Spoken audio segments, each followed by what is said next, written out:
Okay, Akshar, it's a pleasure to we've been corresponding for a long time over Twitter, but it's nice to know you're not a bot, that you're a real person, that there's somebody behind this whole thing. Before we get started, I want you to tell the listeners about the Emissary and where to find you, because I've been following you for a long time. I've been reading your stuff for a long time. It's helped me immensely, and I want to send some people your way. So tell people about the Emissary and where they can find you, and then we'll jump into the conversation. Sure. So the Emissary is, it's a lot of things. It's a blog, it's a Twitter, it's a YouTube, hopefully soon a podcast. But I think the best place to find me is theemissary.co. And you could also follow me at Twitter at theemissary.co. And then YouTube, just type in the Emissary. I'll be the first thing that comes up. So those are probably the best places to find me. What the Emissary is, I'm Indian American. I'm born in America. I started the Emissary because I felt there was a big disconnect between, commentary abroad on India and, what's actually happening in India. So it's mostly about Indian politics, but with politics comes history, which is very, very relevant in Indian politics, probably more so than most other places. Economics as well, a bit of theology. All these things factor in many ways, very different ways than I think abroad. I think that's what makes Indian politics very unique compared to other places. You'll see a lot of overlap, but there's also a lot of like mishmash and combinations. And it's fascinating. It's like Game of Thrones in real life. I think that's why I got so obsessed with it. Why did you choose the name The Emissary? Is there anything special to that? I've never actually asked you that.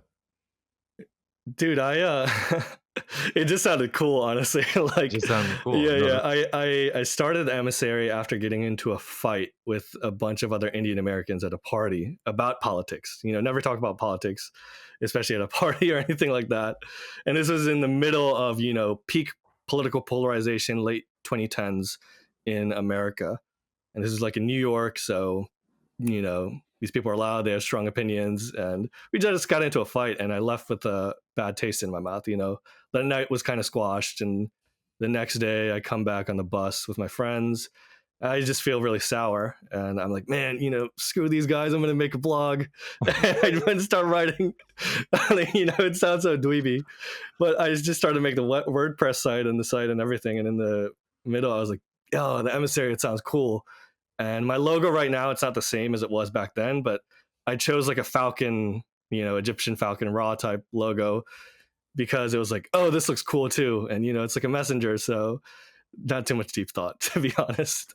No, that's great though. I sort of wish I had done that. So I mean, when I started my consulting firm, Perch Perspectives, which is still sort of doing stuff in the background, I had all these great names or these great ideas for names, and I was working with this PR firm, and they were like, "Yeah, but you can't get a website with that name. So we got to come up with a name that actually works." And I was so crestfallen when we put out.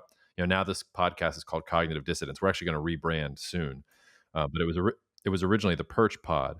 And like one of my first episodes came out, and this guy who I really respected, he emailed me and he said, "Oh, is it going to be a podcast about fishing?" Because he thought it was going to be like perch. And I was just like, "Man, I should have just stuck with something cool and gone from there."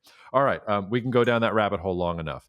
Akshar, I mean, you sort of alluded to it, but I find, and this is true of almost any country in general, and this is not just a Western thing. I'm sure the way that sort of India thinks about the United States is as rudimentary as how the United States thinks about India is as rudimentary as how Uruguay interprets Chinese events. So I'm not trying to single out the English press here. It's just I'm in the English language environment, and I will say, relative to almost just about any other country, I find the disconnect between what is actually happening in India and how the West is understanding what is happening in India, there's just a huge chasm there. It feels like there is something that we just fundamentally don't understand. We are trying to map on all of these Western concepts onto India that just don't work. And they work better in places like, say, Japan, which also has a really sort of unique culture to it. But Japan was conquered by the United States. It's the form of its government. Like, you basically grafted on a liberal constitution onto this country. So like there are some pieces where you can compare. That didn't really happen to India in that way in particular. So anyway, I also have enough awareness of my own ignorance to know that I'm not an expert on India, and it would probably take a whole lifetime to even be able to be an expert on one aspect of India, let alone anything else. So I'm hoping that you'll be a regular guest on the podcast, that you'll be a lodestar for us in thinking about Indian politics in general. Obviously, we have a big election coming up. And I do want to sort of back into talking about the election. But the first thing I wanted to talk about, it was great. You have this article on the Emissary, and we're going to link to it in the show notes, called "The Million Minorities Theory of Indian Politics." And it's actually a relatively short article, but you start breaking down some things about, well, what does caste mean in India actually, and how does that map on to the politics of India, and how should we think about what's going on in modern India as a result of these castes and things like that. So I guess the first thing I want to ask you is a little more meta, which is, do you think there is a consensus view of the West when it writes and thinks about and talks about or even invests in India? And what would you want to like, if you could change one thing about the way that people talk about India in English language press outside of Hmm. India, what would it be? What do you think is the thing that people are missing the most? The number one problem, I'd say, and I think this is a Anglophone problem when discussing anywhere, they try to determine who are the white people and who are the black people. Essentially, in every single place. All right, who's the oppressor? Who's the oppressed? We're just going to do a black and white history. We're going to transplant, the history of slavery and whatever Native American genocide. Blah blah blah. I think that's a central problem, but the reason there's a bigger disconnect between, say, Western coverage and Indian is, one, India has a huge population, so it has a huge number of people to talk to the West. So that's, they have, they're blessed with that in a way. But number two, who are these people? So for most of Indian history, especially since its inception, and I mean the Indian Republic, it was skewed very far left. Like the main opposition was communists, and to the right of them were the socialists, which was Nehru and the Congress Party. So even Nehru himself, he would have to move a bit left just just for political equations. So that happens, and then now they're true blue believers within the Congress Party and within the government, and they start putting that into academia. This happens more so during Indira Gandhi's time, which is I think two or three prime ministers down from Nehru, and also Nehru's daughter. So he does a alliance with the communists, and now they have a lot of access to academia, bureaucracy, blah blah blah. So in general, Indian elite culture is extremely left skewed in a way that most countries just are not. Mm, And a lot of, say, the ground level Indian thought and traditional Indian thought, the thought of the masses and the populace, it's just not there in terms of a lot of the people who could speak English at such a proficient level. Now it's different, but traditionally for the past few decades, and even up till even up till right now, a lot of the best English speaking people in India, they lean very far left. It's a huge disconnect between them and the people. Like they have something more in common. A person from Mumbai, from that crop, has something more in common with someone in Manhattan or Madrid than outside in the hinterlands of the state of Maharashtra, which is mm. where Mumbai is. That's, I think, the biggest disconnect. There's always a big leftward skew, and what that means is a bit different in India too. So this is another aspect. Right and left don't map properly in India, or they don't map like they do in America. In India, the left, I think, is very against. I mean, you could say this is a similarity. Like they're against the majority culture, but in Indian history, what happened to the majority culture? This is a big divide between one side and the other side. You could say the Indian left and right. The Indian left believes, at least the center left believes, India was colonized once by the British or Europeans. The Indian right believes it was twice by the British or Europeans, and then the Turks or the Muslims, et cetera, et cetera. So a lot of times you see the Indian left kind of, I don't know, I think they would be downplaying a lot of the Hindu sentiments or Hindu beliefs and Hindu cultural mores about India, just to kind of make a lot of the Muslim minority a lot more comfortable, especially with the backdrop of partition. I know I'm dropping a lot of stuff right now. This is what I meant when, in terms of, you have to think of Indian history. Things 1,000 years ago really do matter in India, and that's a very big anomaly. So we could go into different branches here. I tried to give like a big, broad assessment of why there's a big disconnect. Yeah, don't apologize. And I mean, the best book about partition that I've read was Midnight's Furies. It was sort of it sort of threaded the needle between being deep but also not being so deep that it sort of made you want to turn off. That's another problem with Indian history. I've like tried to read different books about it, and you sort of get 3 pages in and like you're having to look up every single word in the Yeah. dictionary 'cause you have no idea what's going on. Midnight Furies was not that. It took a really nice vignette of partition and sort of the legacy of it. But I think you've already sort of alluded at some of the things that we want to get into deeper here, which was, India is a quote unquote majority Hindu state.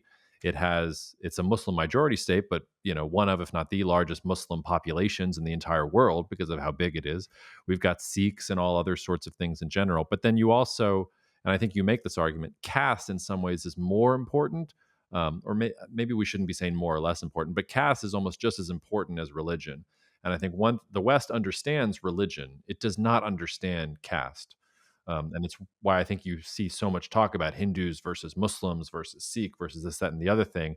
And they can't start talking about caste because even somebody like me who does geopolitics for a living, I start reading into the caste, and my mind is spinning. I'm like, I don't know what this word means. I don't know how it relates to this thing or the other. Um, so how do you think about Indian politics? Like, I assume that you have to think about both of these things at the same time, but do you give Mhm. one weight, or how do you make them fit together? Caste is it's very salient when you talk about Hindus and to a degree Sikhs. All other religions in India also have caste, but it's probably not as salient. So first, I think you go for religion. So you see, you know, Muslims are very ironclad backing whatever anti-BJP party it is. Usually it's a Congress party, but if there's another party, they'll back it to a hilt, in terms of 80%, 90% backing in a lot of these elections. So that minority element is very big. It happens with Christians and Sikhs too. But now things are starting to change. The BJP is getting some Christian votes in areas like Northeast India. That's a very big development. Even places like Goa. And let's see in the next election that's coming up, maybe there might start cracking the vote in Kerala. So they're starting to shift there in terms of religious votes. They get some Sikh votes in places like Delhi and a bit in Punjab as well. So they're not exactly as majoritarian as people think them to be. What their project is, and this is when we start going into caste, Hindus usually do not vote on religion, especially in state elections. Uh, in national elections, they might, caste might matter less, but still does matter. They don't vote on religion. They usually vote more so on caste, but all Indians in general vote on freebies, especially. That's the first layer. Just get it out of the way. Freebies can nullify a lot of this. Huge stops of welfare can get you votes very quickly and very easily, and better delivery of it as well. But let's go into caste. So yeah, that this million minorities framework. One of my friends on Twitter, he wants to remain anonymous. He kind of tipped me off to this, so I can't say it's all my creation, but he gave me kind of the raw material of it, or like the light bulb moment. But what it is basically it's recognizing that you have these categories: Hindu, Muslim, Sikh, Christian, Buddhist, etc., etc. But in practice, like India is more so a million minorities. And to win an Indian election, you need to get a coalition of these minorities to win. So a classic coalition that worked for a very long time for, say, the Congress Party, for decades actually, they would do a coalition of Muslims. Muslims are usually, they're a lot less salient when it comes to caste and stuff. They vote together in a religious sense. So they do a coalition of Muslims. So that's like, 15% of the population at that point. Then they do a coalition. Then they add on people like untouchables or Dalits or SCs. This all means the same thing: SC, Dalit, Mhm. untouchable. They add on this group, which bumps them up, several percentage points. And then they add on Brahmins, which is a very small group. You've probably heard of them. Um, they're very small numerically, but they do have a lot of influence in terms of, I don't know, politics, and they're kind of like a model minority in a way, or market dominant minority, whichever one you want to call it. So this, tripartite coalition, it gets them enough of the population, maybe like 25, 30%. And in a parliamentary, democracy, that's how you can win an election. You don't need a 51% mark to break the number. All you need is like 30% or 20 something percent to make a coalition or to make a government. So this is how it works. Now, for today, we have to look at the BJP, what the BJP is doing, and that's Hindu nationalism or Hindutva. And the BJP and its kind of ideological, I call it the ideological sugar daddy, but apparently, but basically their ideological father, the RSS, their biggest idea in terms of Hindu society is Hindu unity. So they see caste as an impediment to unity. They're not super anti-caste, I'll say. Like they don't want to annihilate or destroy caste because they realize it is really important to a lot of Hindus. Even like so-called lower castes and upper castes, if you look at the stats, they all intermarry or they all marry endogenously at similar rates. Like there's not that much of a difference between a lower caste getting out, into like marrying out versus an upper caste marrying out. Those rates are really similar. So it's very important to all different castes, all different Hindus. Um, caste is important because it gives them their traditions, their rituals. It also gives them political power. People mobilize based on caste. People riot based on caste. So it's physical security. It's also economic, business relationships. It's a very big reality, and that's difficult to destroy. Yeah, let me stop you there. And I'm going to ask what seems like a simple question, but it's probably going to light your hair on fire to try and answer it. What is a caste?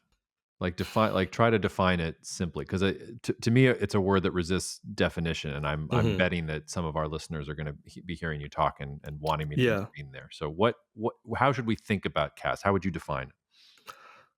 I'll tell you first, in function, you should think of it like an ethnic group.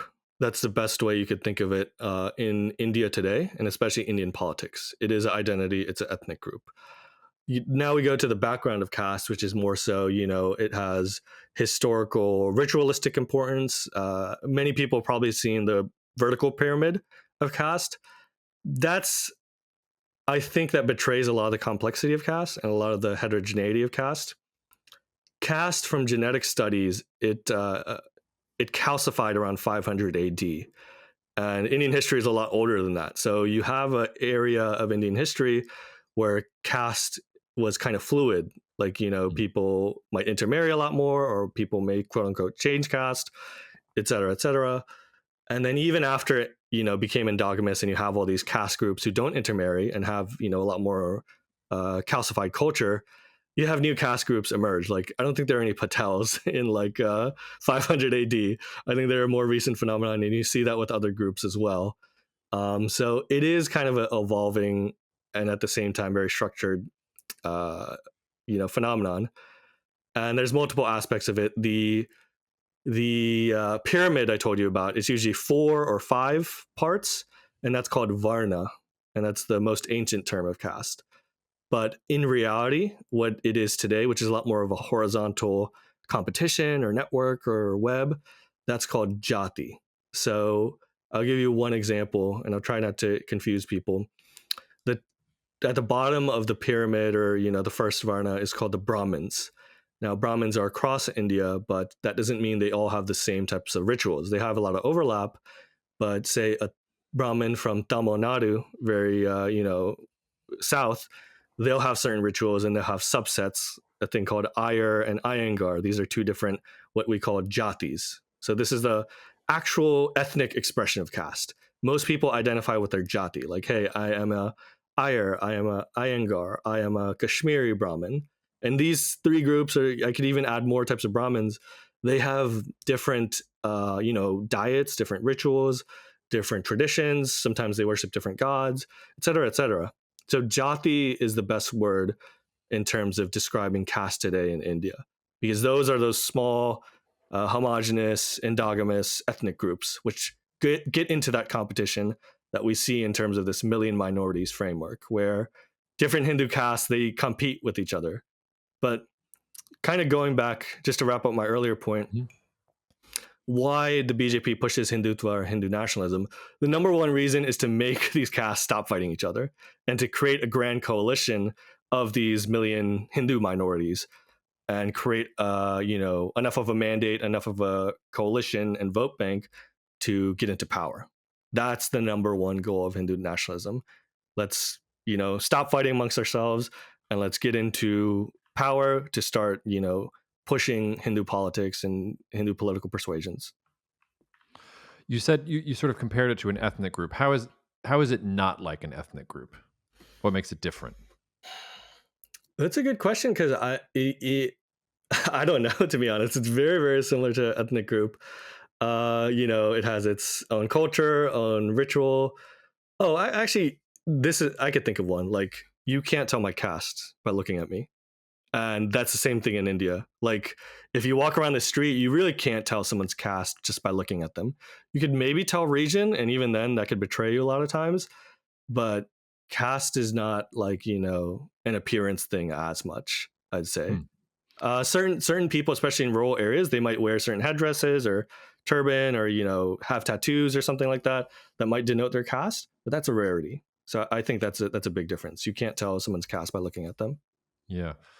Um, that reminds me of I'm half Jewish, but pretty culturally Jewish in general. And I went through a period where I was thinking about becoming a rabbi and doing all this stuff, and so I was wearing a kippah regularly. And I've been asked a couple times over the past couple of months if I've ever experienced anti-Semitism in my life, and I always, first of all, I know it's always there lurking. But the only time I actually experienced anti-Semitism in my life was when I was living in New York City and I wore a kippah. And if I wore the kippah, like people came up and they would say shit to me that was like really awful.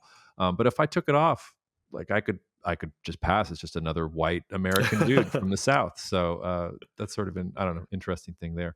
Um, I was looking at a Gallup study while you were talking because I just wanted the exact figures here.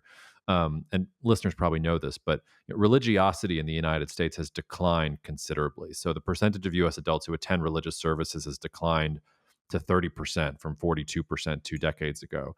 And there's a huge increase in Americans who are not affiliated with churches or with religion. So that's increased from 9% in 2000 to almost 21% right now. The question I'm leading up to here, and you sort of talked about it with the BJP trying to superimpose Hindu religion on top of the caste so they stop fighting each other.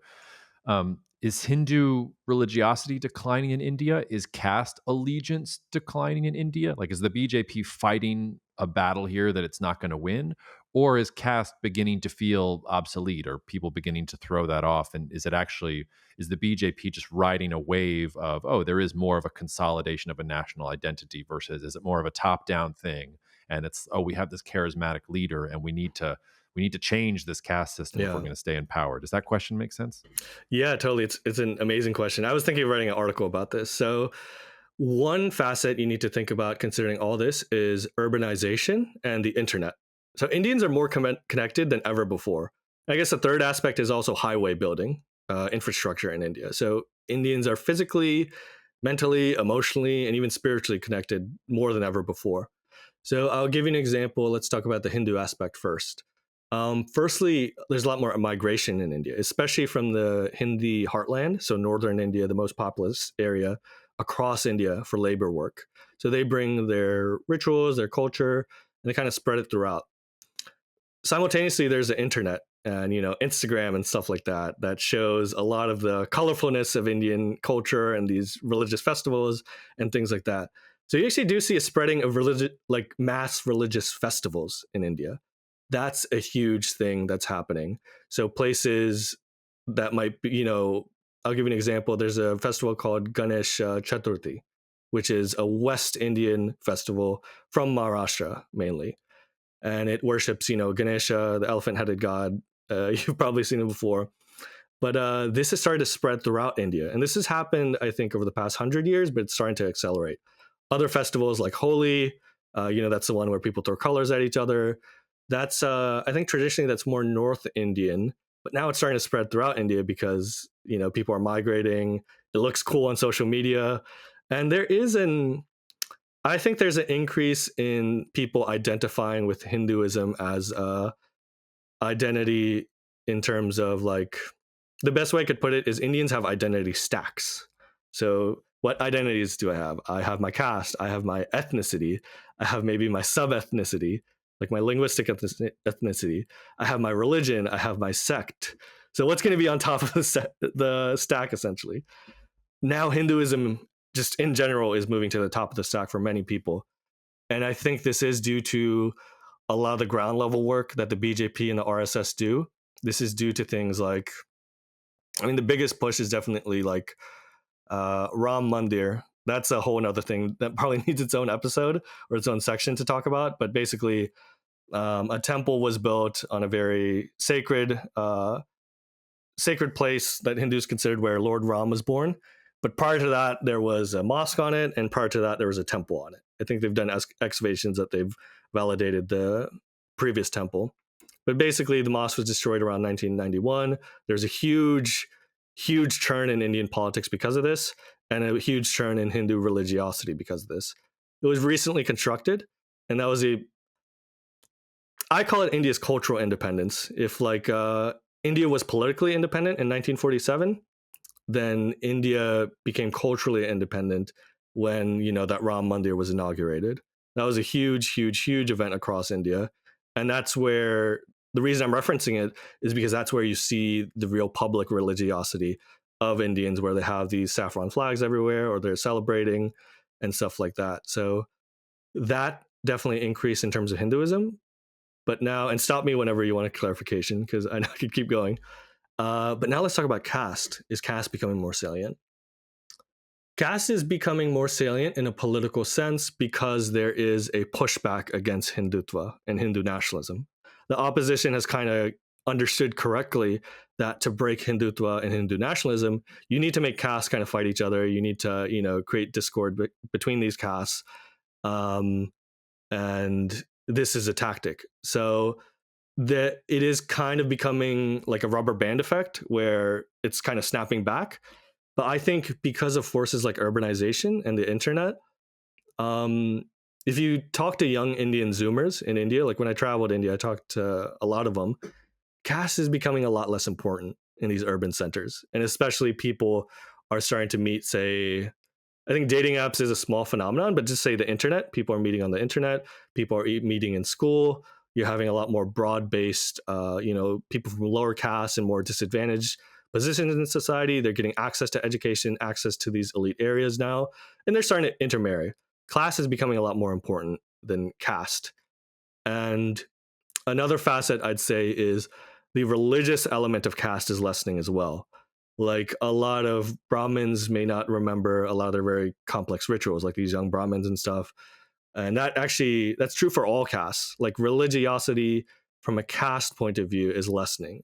Now I think religiosity from a general Hindu or sect point of view is increasing. So it's being replaced. So this element of caste is starting to lessen. You're starting to see more intermarriage in places like cities. And even curiously enough, I think places where Hindu nationalism gets stronger, it also is going to start lessening. Like Gujarat is a really good example of this. It has one of the higher intercaste marriage rates, and it's known as like, ground zero for Hindutva. It's like the heartbeat for a lot of Hindu nationalism today. And that's where Modi is from. That's where a lot of big leaders in terms of the BJP are from as well. So, yeah, there's a snackback effect politically, but I think in the long term, because of modernity, urbanization, just the way India is moving, maybe even Hindu nationalism a little bit, caste is going to start becoming less important. We're going to see a lot more intercaste people in India. But As I was prepping for this podcast, I haven't read this book yet, but I sort of skimmed mhm. the first chapter of it. It's written by Meera Nanda, and it's The God Market: How Globalization is Making India More Hindu. Oh wow, And okay. the argument, and it's funny, it was published in 2011. And the argument is that whereas conventional wisdom says globalization and integration into the global marketplace usually weakens the power of traditional faith, it's actually the opposite in India. And sort of the book talks about this state temple corporate complex and about how sort of Hinduism in itself has become this capital accumulation and production scheme, and also this way to pry the hands of the state maybe off of the Mhm. economy. But the question in there, but as we finish this up, or at least this part of the conversation, is like is it Hinduism and religiosity is increasing at the expense of caste? Is it an Indian national identity and we're just going to call that Hinduism? Is it possible to disentangle those things? I guess I'm wondering if the average Indian is getting more religious, because that's Mhm. almost, I don't really know of anywhere in the world where the population is getting more religious, but that seems to be kind of what's happening here, and it's happening alongside like getting rid of the caste part of this, which is also religious in Hmm. its own element? Hmm. That's a good question. I think Hinduism is intricately tied to the Indian Republic now, um, for whatever reason. Well, for the reason is because India is regarded as like a sacred divine land. Like people worship the land and they regard it as divine. I know there's a lot of pollution in India, but at the end of the day, like this is also true too. Both things are simultaneously true. Um, so Indian national identity is getting stronger for sure. Uh, Hinduism as a political identity is getting stronger. I think that's a better way to put it. It's people are a lot more politically aware and put it on top of their identity stack. In terms of religiosity, say doing more rituals, following more traditions, um, even say going to temples and observing fasts, just normal religious stuff. I can't say with I can't say confidently that's going up. I think public displays of religiosity are going up, but say private observation of Hinduism, I'm not sure. I've heard mixed things. Like I've heard a lot of Zoomers and young millennials, they're starting to get more into it. Um, but I think like I give you kind of a history analogy. I do in around like 500 BC to 1000 BC, India urbanized. It's second urbanization they call it. And during this time, there's a massive change in how Indian religion was observed and how it was thought of. This is when Buddhism and Jainism pop up. This is when the Buddha was born. And this is when you see these bands of wandering monks across India, and you see these cities popping up, and you see people starting to think different about the old orthodoxies of Hinduism and or Dharma in general, like Buddhism, Jainism, and Hinduism together, just called Dharma. And from that, you see even Hinduism change. So it takes aspects of Buddhism and Jainism. Obviously, Buddhism, Jainism, they take aspects from Hinduism. They all mix, they all coagulate. And then at the end of the urbanization, or as it goes on, you do see a kind of evolved Hinduism. And I think Hinduism is very good at that. It's good at evolving, but keeping a core. It has a bit of flexibility and pluralism. So I think that's what's happening in India from a religious perspective. There are some traditions that are going to die out, but there are many that are still going to stay. Like India fundamentally is still a conservative society. That's interesting in a very sort of strange way. That's sort of like how the United States is able to assimilate immigrants. I mean, it's in a very different sort of context, but that's I hadn't really thought about that before. Mhm. Um, I want to get into your ideologues versus identitarians, but before we get there, I thought it would be useful to talk a little bit about just how much of India is still agricultural and the relationship between land and some of the things that we're talking about. Also, before I forget, by the way, I had such a huge crush on a Jain girl at one point in my life, and she wouldn't give me the time of day. And I went down this rabbit hole, like trying to understand everything there was uh, about Jains. And I did he loved that become it was about. vegetarian? I did not go No. that far. If she had expressed more interest, maybe I would have. Yeah. But I loved that it was a religious minority that was even smaller than the Jews. There are not many out Yeah. there that have that sort of outsized impact. And then you look at the figures and it's like, wow, there's only 5 million of these folks. Like that's Yeah. like the statistical variance on the Indian census, probably. Anyway, you noted in your article that, 43% of the workforce in India is still involved in agriculture. And you even go so far as to say that much of India has yet to escape the clutches of feudalism. And talking about how castes and feudal lords are still like sort of at the top of this thing. A couple stats of my own to throw in there. I mean, this is the primary source of livelihood for 58% of the population. We're talking fairly rudimentary agriculture. Agriculture, by the way, that is based largely on the whims of the monsoon cycle, which is changing as a result of climate change. 66% of India's population still live in rural areas. 70% of rural households are farmers, and the vast majority of them are small and relatively poor. And I've noticed, Modi, when he came to power, was promising a lot of agricultural reforms. And while he's done many things and achieved many things that I think nobody thought possible, every time he tries to mess with agricultural reform, which I think is badly needed in India, he gets smacked upside the face and he gets Yeah. protests and he has to turn around and he can't do it. So even the most popular figure, arguably in modern Indian history, like anytime he goes at this, like it's sort of a hot button issue. We could spend an entire hour just talking about this, but I wanted to ask, because we've talked about caste and religion, how does land sort of fit into this? Like, is caste associated with land? Is religion associated with land? Is land sort of a separate thing? Because I feel like Mhm, even in terms of property and agriculture and things like that, the definitions are completely different than a Western context. mhm. I think obviously that Hinduism worships the land. There's like if you go to a random village, you'll see a random hill that people worship because some saint or some god walked there. There will be a small little temple on there, so that's very connected. But I think land in India should be viewed more from a political and economic and caste angle. Caste probably the least, but still important, or maybe equally. But we could talk that we could get into that. Firstly, the issue is land records, I think, are very shoddy. So now there's room for a lot of corruption and there's room for a lot of physical violence to take land grabbing. So that's issue number one. So, how do you do that? You mobilize a bunch of angry young men. What's the best way to mobilize a bunch of angry young men? Caste. So, usually, they're called dominant landed castes or dominant castes many times. And this is the thing that'll start making people's heads spin. So they'll be like, oh, they must be, super high upper caste. It must be the Brahmins or something like that, or some of the people at the top. And a lot of times it's not. Most of the time it's not actually. It's usually these people at the bottom of the caste pyramid or almost at the bottom of the caste pyramid in terms of that old Varna pyramid we were talking about. So these landed castes, they're peasants or they're landlords essentially that eventually grew into power. And the farm laws are a great example of this, and it shows you the real regionality and almost specificity of India here. So Modi enacted the farm laws. They would have reformed and liberalized a lot of the land, given access to a lot more people, as well as allowed corporates to come in, and that gave a lot of fear to a lot of farmers, especially landlords.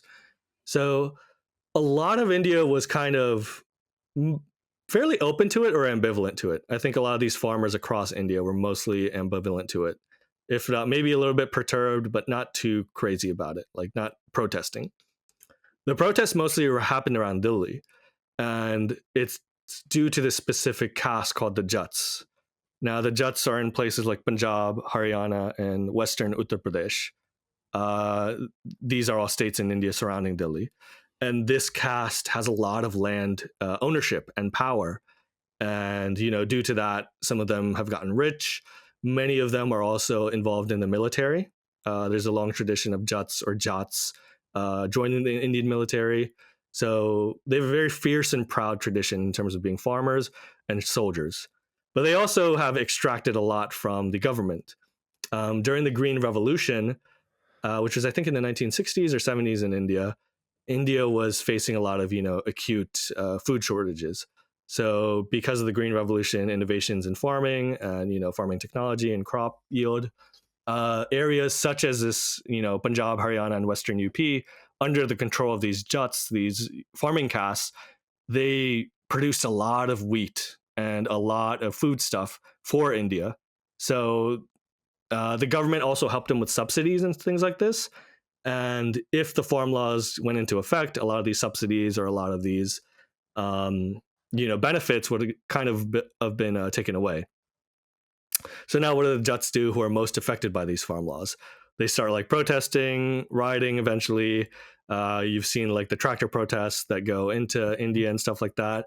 There was also a small religious element of Sikh Jats, and there's some ethnic chauvinism, there's an ethnic angle, there's a religious angle. I think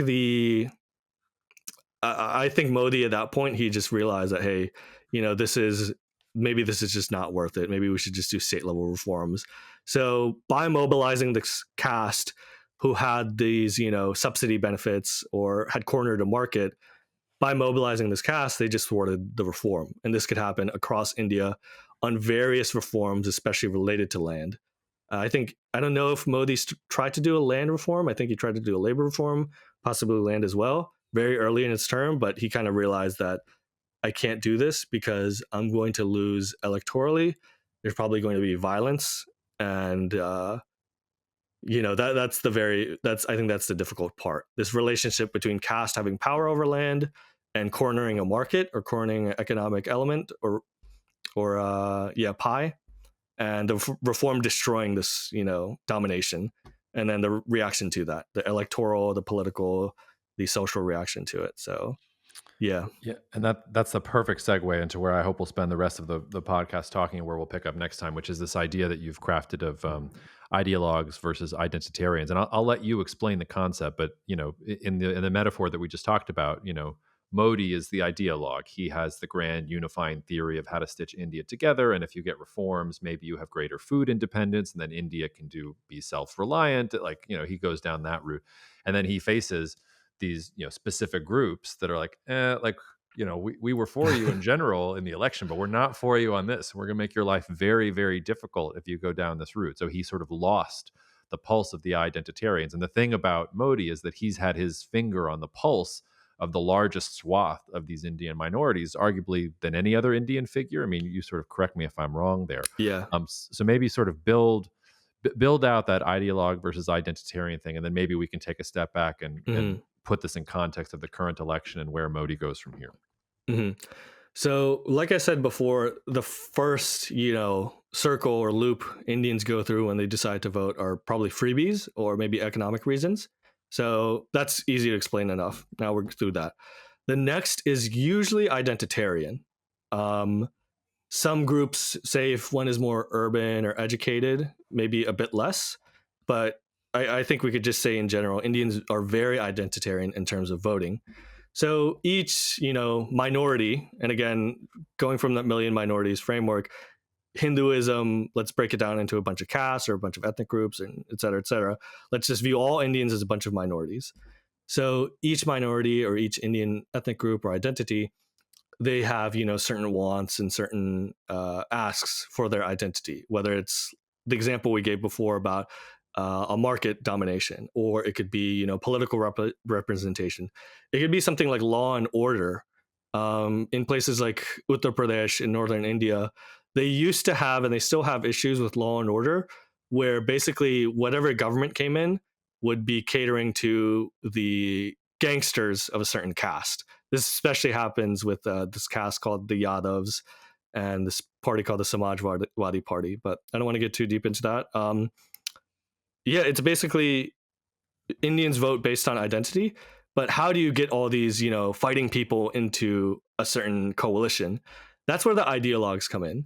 Now, the ideologues will know that, hey, I'm probably not going to get everything I want, but I could balance all these people through an umbrella of an ideology.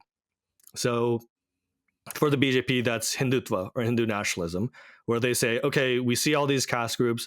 We see some of you guys even have issues with each other. We're going to try to give you as much representation in our government, in our posts. We're going to try to address your areas as much as we can. And at the end of the day, if you join us, then, the people on the other side, your enemies, whether that's an enemy caste or increasingly when it comes to Hindutva, the other so-called is usually the Muslim or some minority. They're not going to mess with you. You're going to do better than them. So yeah, basically these identitarians, they keep competing with each other. They need an ideologue to round them up and be like, hey, we're going to answer your short-term needs. Just play with us or give us some leeway in terms of long-term needs. So I'll try to give a concrete example. On the other side, I think is even more stark, because the other side is usually headed by these left-wing elites, these very intellectual types, very posh people. They speak Hindi, or they speak English with a certain accent. They would not be caught dead in a random village in India that has that barely has sanitation or anything like that. But these people ally with some of the most parochial and village bumpkin people in India, and some of these castes as well. And why is that? Well, in many times their whole MO is look, we're just gonna leave you the hell alone. We just want your vote. We're gonna leave you alone. You guys can corner your market. You guys can do your kind of gangsterism. You guys can do your landlordism. Blah blah blah. We're not gonna really bother you guys. You guys can keep doing your caste fights, whatever. However, let me change your textbook, or let me let me give this benefit to some of the Muslims. Like, let me do this type of appeasement, or let me pay um, these religious officials, usually like say pastors or uh, Muslim religious leaders, a bit more. Basically, let me enact my ideology, and I'll leave you alone for the most part. Most of my changes aren't going to affect you, or let me do this certain law that is maybe not going to be as advantageous to Hindus in general. So these types of things, I think, are how it operates. Or I guess even a better example is, say, economics, like socialism, especially. I think the left wing, they implement these types of things a bit more. So yeah, it's basically giving short-term benefits to these identitarians so that identitarians will tolerate long-term changes. Now, sometimes it's just backfire, like the farmers' protests. A large part of these farmers' protesters, not all of them, were traditionally like Modi or BJP voters. So that's another reason he also backed off. So it could go haywire too. Yeah, and this is sort of getting into, like, we're not going to talk in depth about the election here, but this is the frame that I wanted to talk about the election and how people should be thinking about it upcoming. Because it seems to me that, I mean, Modi is incredibly popular and he has incredible approval ratings for somebody who's, few leaders in democracies have approval ratings like Modi has. Um, at the same time, though, if you look at what he's promised in terms of reforms and what he's actually been able to enact, I would call it a fairly disappointing record. And it's this sobering realization that if even this guy can't pass through some of these important reforms, how is India going to do these things that will allow it to achieve its potential and, become this sort of great world power that Modi is really articulating? And I guess my question there is, um, Modi's the most successful ideologue that we've had in modern Indian history. The first question is, like, he's obviously going to win the election upcoming, but has he been able to get enough of the identitarians to go along with him that in this term he'll be able to push things through in such a way that whoever comes next can't just reverse it? Build a new Hmm. coalition against him and go back against him against his ideological leanings. Like, has he coalesce something there in general? And then how much of this do you think is just Modi himself, who is an incredibly charismatic figure? Or is this a trend in general? Or is there going to be a next Modi, and that really Hmm. the Hindu nationalism that he has helped build is not really going to be challenged in any meaningful way because of the way that the numbers Hmm. are working? Modi, I think Modi's kind of convinced me of like the great man theory in many ways. He's definitely pushed Indian society in a way that I wasn't expecting. Um, so he's shifted the Overton window a lot, and I'll give you an example. And let's talk about Hindu nationalism, or just Hindu-ness, how Hinduism is perceived in India. Prior to Modi, a lot of left-wing or Congress Party leaders, many times they wouldn't go to like Hindu temples during campaign season. They Mm, wouldn't participate in a lot of Hindu rituals. They wouldn't even during say the inauguration of certain places. Traditionally in India, when you open a new building, you do like a little worship. It's called a puja, and you do a little ritual to sanctify it or something. A lot of times this wouldn't happen. It used to happen a bit before, but for whatever reason, the Congress Party became the type of party to not try to engage in this stuff. They would call that secularism, but they would participate in minority rituals and stuff. This type of stuff is what really fueled Hindu nationalism in India. Now, though, all across the board, all parties participate in this type of stuff. Like Rahul Gandhi goes to temples all the time. He gets made fun of for it because you can see he's clearly a bit disconnected and he doesn't know what he's doing. But he makes the effort, and that wouldn't have happened before. All opposition candidates pretty much do this. They're trying to, in many ways, out Hindu the BJP, and that's how you know you kind of won ideologically, when your opponent starts bending the knee. And like I said, again, Ram Mandir is another great example. Most opposition parties were against it. Even many still boycotted it. But the reason they provided for boycotting the inauguration was that, oh, this is a political event. We revere Lord Ram, but we can't participate in this. We're always for Ram Mandir and stuff like this. So you see the opposition bending the knee. That being said, the biggest danger to, I think, Hindutva or Hindu nationalism is something I call jatitva, and it comes from that word jati, that caste.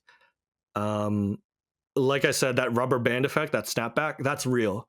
Like right now, Rahul Gandhi and the opposition, their kind of plan is like, hey, we need to agitate the lower sections of Indian society.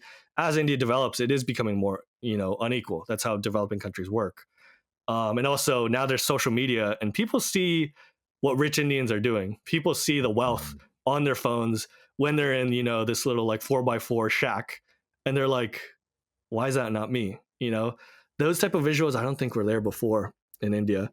And I think that does change people psychologically. And even when I was traveling in India, I traveled for a few months and I talked to people in slums or drivers or on ground in villages and stuff.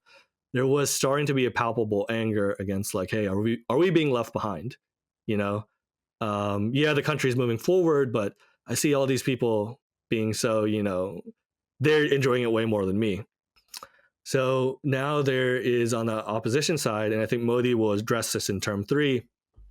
He's going to have to do a bunch of freebies too, I think, and solve some of this, unequal pain. But on the opposition side, they are pushing back against Hindutva or Hindu nationalism with this idea of, hey, we are our caste first. And Hindutva or Hindu nationalism, it's a conspiracy or it's a swindle to, trick us into buying into this myth of Hindu unity. And our caste is going to be less well off if we buy into this Hindu unity because, it's actually for the other caste. And they kind of do this with almost every caste. So it's a crazy thing where every caste gets pissed off, but it's mostly focused. I think it mostly resonates with lower caste or caste that's being left behind.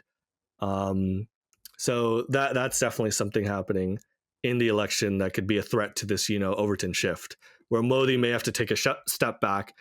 And you even see that nowadays where he's starting to mention his own caste. He's a OBC or other backwards class or caste, I think. Before he used to never really mention that. That's the biggest bureaucratic caste grouping in India. Before he never used to mention that, but now he's starting to put up that shield and be like, hey, I'm, if you want to talk about lower caste, I'm the biggest lower caste, or I'm the biggest leader of lower caste India's ever seen, or at least in modern times. So he's going to have to dance a bit. But I think on a net, 2 steps forward, 1 step back, India is moving towards Hindu nationalism and Hindutva as like a core ideology. So I think that's going to stay. But post Modi, that's a very dangerous time, I think, for I'd say India in general, because of I think this redistribution rhetoric and this kind of caste rhetoric, it could be very like I compare it to like Lebanon and Rwanda, where you have these groups at each other's throats. I don't know if you've heard of like Lebanese confessionalism, where each group is, it's a quota for almost every single political position, and sometimes in economic places or businesses. That's what's being proposed in India. Stuff like that can really, I think, throw off the Indian growth story and create a lot of animosity. And even now, if you hear some of the rhetoric that's emanating from the opposition, you see a lot of hatred towards, say, general caste or upper caste or certain castes. And on the flip side, like I'm not going to absolve BJP and the Modi of not engaging in, anti-Muslim rhetoric as well. But I think it is fair to say that they've been saying that, at least this campaign season, more in reaction to this caste rhetoric rather than doing it on the front foot. Hmm. I think that is a fair thing to say. It's interesting you say that. One of the themes of the podcast this year so far has been, so I've been reading about and doing research about the Democratic Republic of Congo and Rwanda and sort of the big wars in Africa in the late 1990s. And it's funny, I didn't bring it up when I asked you about caste, but there are like weird overtones to Hutus and Tutsis. Like when you actually get down to what those things mean and how they got grafted on and how a conflict became so deadly so fast and led to genocides and counter genocides and all these other rebellious movements. We don't think of that happening in the Indian context. But to your point, I mean, if you want to craft a negative scenario, just go back to how bloody partition was and how quickly people turned on each other in that sense. And I take your point exactly right there on the Muslim population. I mean, the Kashmir thing is still sort of hanging there in the background, and I don't know how that all works in, or how once you remove the great man at the top of the pyramid that everybody trusts, like that was sort of my question: is there somebody Mm-hmm. who can fill Hmm. that void? Because right now, like it almost feels like Modi is doing it through force of personality, and I don't know if he's going to be able to move the country far enough by the time he's not the leader to Mhm. prevent that sort of snapback. I mean, that would be Yeah. the negative scenario. And I know you're not negative on India. So where's the silver lining? Where's the optimism? Because Mhm. that's a dark path that we just peaked down. I think one thing Modi has done is he has made a lot of institutional change in India, whether it's in the bureaucracy and or the armed forces, or just culturally and business leaders and things like that. People have expectations of, hey, like we want better governance, we want our welfare delivered on time in our bank accounts, we want roads, we want infrastructure development. And one of the ways that's happening, I think this especially happened after the failure of the farm reforms, is Modi and the BJP were like, okay, like we took a big L here. Um, how are we going to change this? And that's where competitive federalism has started to emerge, where they enacted some of these farm reforms in states. Now they can't enact Mm, it to the same, big effect, but things like this in states like in Western and Southern India, and a lot of these states aren't all ruled by the BJP. They're also ruled by some opposition parties, some neutral parties, et cetera, or they switch hands to the Congress. But either way, Western and Southern states in India have started to provide a framework for governance and an idea that even when, say, people from Northern India visit or migrate, or they're tourists too, they see how these states function and they start to think like, hey, why can't that be us? We deserve this too. So I think Indian society is starting to expect better governance. That's one mm, thing. Number two, say succession. You know, you can't really predict what Modi's going to do. um, there are some candidates for succession, and most of them culturally, they are probably to the right of him in terms of culture. So they're more Hindu nationalists, or they have a bit more bite to them. People like Amit Shah, he's his right hand man. They're like they can never be separated, but he's a big one. I think he's the home minister right now of mhm. India, and he's a big election guy. He did a lot of election crafting for the BJP. So he's one candidate. Yogi Adityanath is the one that makes people shiver in the West, especially. But Yogi has gotten his one thing that's going for Yogi is he is heading India's most wily state, Uttar Pradesh. It has a population of the size of Brazil, and it's notorious for the breakdown of law and order, caste wars, religious violence, et cetera, et cetera. Yogi is to the right of Modi culturally. However, he is starting to get his chops in order in terms of the governance of UP.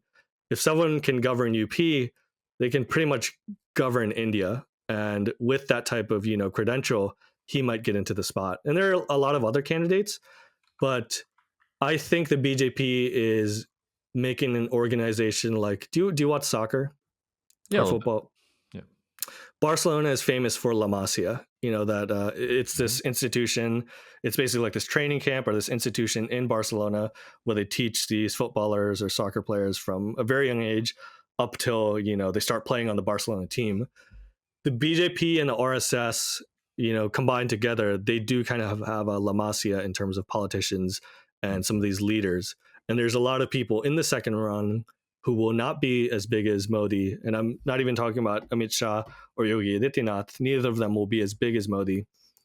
But there are people in the second rung who are, getting popular in their states. They're starting to deliver. They're becoming their own brand, and I think they will. I think they'll be able to take the reins. They will have a much more difficult time, but they'll be able to take the reins to ensure stability, which is the number one most important thing, and make sure India doesn't, the India story doesn't veer off. They're not going to have the mandate of Modi, but they will be able to provide some sense of stability to ensure India doesn't go crazy. Essentially, Yeah, you just breezed by this, but I just want to underscore it. So you talked about Uttar Pradesh, a yeah, state the size of Brazil. So like just yeah, let that sink in for a second, listeners. Like that's a state that's literally the size of Brazil, which is the last question that I'll get you out on. And there's no way we're going to sort of answer this in full. But I mean, it seems I'm going to create a false binary that the truth is probably going to be somewhere in between. But it seems to me you could have rising Hindu nationalism, this Indian state that is more coherent than it has been before because caste gets downgraded and Hindu nationalism gets elevated. But the other path I think that you've articulated, I mean, you called it competitive federalism, which almost sounds like a euphemism for civil war for me. And when you think about the grand scope of Indian history, it begins with the partition of Pakistan. Then Bangladesh breaks off of Pakistan in the 1970s. Like do you think that parts of India will break off and that it will eventually congeal down into a more manageable state? Or do you think that, if we're talking here 20 years from now, that the borders are roughly the same and that something internal has changed in India from that perspective? Or is it Mhm. just going to be, hey, whoever comes up with the right level of freebies and handouts at the right time is going to be the one who sits on top of this crazy tapestry of different minorities? Mhm. So competitive federalism, I would say it's more of a net positive for the Indian Union, and I guess good governance in general. Like competitive federalism will spread good governance across Indian states. I think Mm. mostly. I think some Indian states and Indian ethnicities they'll get a bit angry, but eventually they get out of that jealousy and they're like, hey, let's do the same thing. So I'm not too worried about competitive federalism balkanizing India. India's balkanization is the lowest it's ever. The chance is the lowest it's ever been, and probably will be in the future, because the Indian state has centralized strongly under Modi, and the central government. At the end of the day, like secessionism is something the Indian state takes very seriously, and initially they do give a long rope to secessionists, in my opinion, and they do a lot of background finesse work. Like the reason Kashmir hasn't really blown up ever since they took away Article 370, its special rights and stuff like that, and terrorism has mostly gone down statistically, and investments gone in. The government or the center did a lot of background kind of engineering in terms of some of the political parties there, some of the big figures there. They infiltrated terror groups, they infiltrated certain civil society groups, and now you see a lot of people. I think there are two names. One is named Shah Faisal, the other is Sheila Rashid, who are super anti Indian government, anti center, anti BJP and Modi prior, but now they're all like super pro India. They're like, oh, removing Article 370 is really, really great. So you see all these very strange things happening in Kashmir where the secession was kind of put down. There's still some incidents right now, and there will be for a while, but the Indian state is very uh, good at finessing at least the initial elements of squashing a secession. But when it really comes down to it, they have huge, overwhelming force with the Indian military, and I think a huge mandate with the Indian people. Indian people take Indian secession very seriously, so I don't see any risk of balkanization, even if it goes down the path of say like the opposition of Jatitwa, of regionalism, and redistribution. This will hurt India a lot, but at the end of the day, whoever's ruling India wants the entire piece of the pie. They want all of India. They want to extract from all of India, and they will use the Indian army to its full effect. And the Indian army, the soldiers as well as the people, will support that as well, I think. Hmm. So very little risk of balkanization. Okay. We will leave it there. Thanks for your time, Akshar, and we're going to have you back. I hope you're good for your offer. Oh, definitely, man. Thank you so much for listening to the Cognitive Dissidents podcast, brought to you by Cognitive Investments. If you are interested in learning more about cognitive investments, you can check us out online at cognitive.investments. That's cognitive.investments. You can also write to me directly if you want at jacob@cognitive.investments. Cheers, and we'll see you out there. The views expressed in this commentary are subject to change based on market and other conditions. This podcast may contain certain statements that may be deemed forward-looking statements. Please note that any such statements are not guarantees of any future performance, and actual results or developments may differ materially from those projected. Any projections, market outlooks, or estimates are based upon certain assumptions and should not be construed as indicative of actual events that will occur. Cognitive Investments LLC is a registered investment advisor. Advisory services are only offered to clients or prospective clients where Cognitive and its representatives are properly licensed or exempt from licensure. For additional information, please visit our website at www.cognitive.investments. The information provided is for educational and informational purposes only and does not constitute investment advice, and it should not be relied on as such.